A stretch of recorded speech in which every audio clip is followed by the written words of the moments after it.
Alright, Shalom. I want to start off with giving all praises, honor, and glory to Yahweh Bashem Yahushai. Double honor to the apostles and elders, a great millstone, peace and salutations to the whole elect. Coming at you with another lesson through the spirit and power of Yahweh Bashem Yahushai. And this is a line back off the Elder Yashawamba's video I watched recently, and he spoke on how the 10 world nuclear forces, and when you look for other countries that control it, are who? Edomites, right? Now, this is from the Orange Control Association. It says nuclear weapons, who has what at a glance. So when you look at this map here, it says this is 2020 estimated global nuclear warhead inventories. Check this out. The world's nuclear armed states possess a combined total of nearly 13,500 nuclear warheads. More than 90% belong to Russia and the United States. Approximately 9,500 warheads are in military service, with the rest awaiting dismantlement. Notice the two top nations or countries that they're speaking of, right? These people are Edomites, right? Edomites. Now, at the same time, you got, one, the U.S., who is on its way out. That's going to be sparked by who? Well, the bear, okay? Gog and Magog, as the scriptures refer to Russia, which they resemble the end of this thing. All right? So these are two key players that's in this, that control 90% of the nuclear power. You see the rest is the United Kingdom, France, Edomites, right? These are all Edomites, these four I mentioned. United States, or Russia, United States, United Kingdom, and France. And then you got the other nations in there as well, all right? Oh, well, we could add Israel in there, all right? Them fake Jews over there, right? They're Edomites as well. Amalek.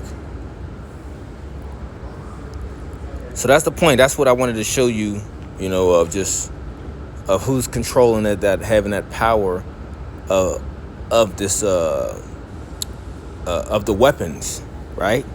Now, let's go to, you got to remember, because this was a blessing that was given into him.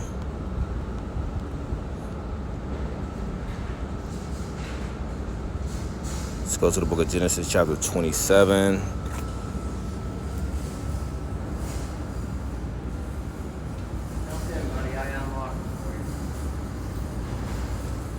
I want to get to the point, because this is where I want to get to the point where Esau started crying about a blessing, and this is what he was blessed with.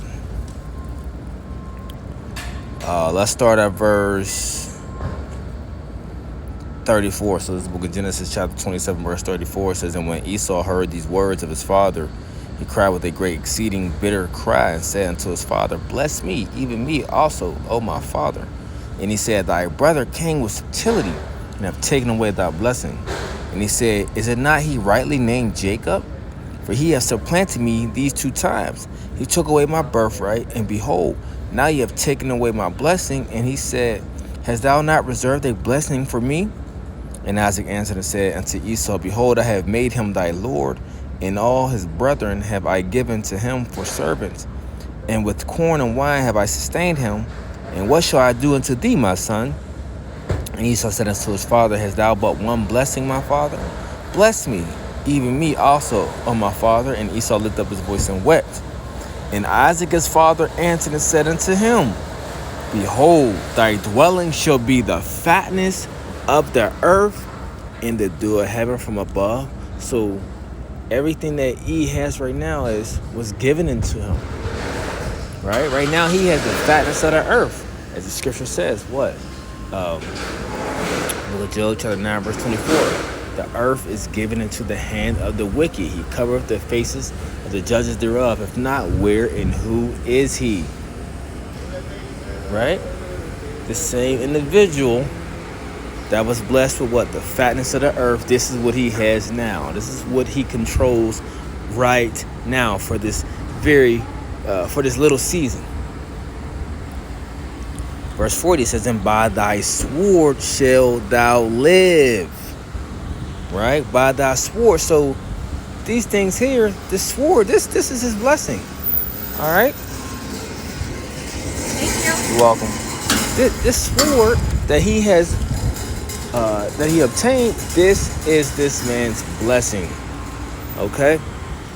And this is why you see, when we're looking at this chart of who controls 90% of this nuclear power, the United States, America, Babylon the Great, and who? Russia, the big bear.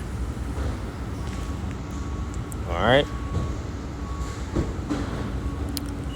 So verse 40 again, it says, and by thy sword shalt thou live, and shall serve thy brother, and it shall come to pass when thou when thou shalt have the dominion, thou shalt break his yoke from off thy neck. And that happened. That eventually ended up happening. All right, because he was under a subjection under us, during the time of King David. Okay, but now he's getting ready to go back into the subjection, and he's going to be captive for 1,000 years. And he can't even.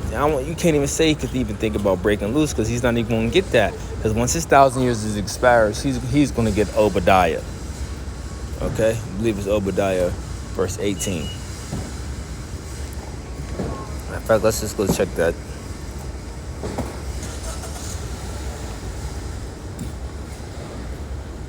Yep, Obadiah 1 and 18. And the house of Jacob shall be a fire, and the house of Joseph a flame, and the house of Esau for stubble, and they shall kindle in them and devour them, and there shall not be any remaining of the house of Esau, for the Lord hath spoken it. All right, so he ain't gonna be able to break the yoke off the neck this time. All right, once he gives serve his captivity, once he serve his sentence, it's over for him. He's out of there. All right. Another aspect of thinking of this, right? So even now, when you see these different nations with the little bit that they do have, what did the scripture say? Don't the scripture say, let the weak say I am strong? Let's jump there. Let's go to the book of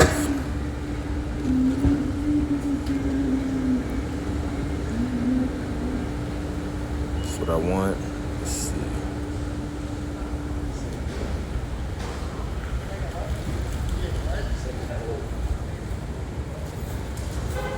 Yep. The book of Joel, chapter 3, verse 9, it says, proclaim ye this among the Gentiles, prepare war. Wake up the mighty men. Let all the men of war draw near, and let them come up. And this is what you see. This is what you see taking place right now, right? Of this war that's being prepared in the Middle East. Verse 10, it says, beat your plowshares into swords, and let your pruning hooks into spears. So these nations are no longer, focused on agriculture, focus on these all their focus right now is on what? Military power, military structure. All right, defense, military defense. All right.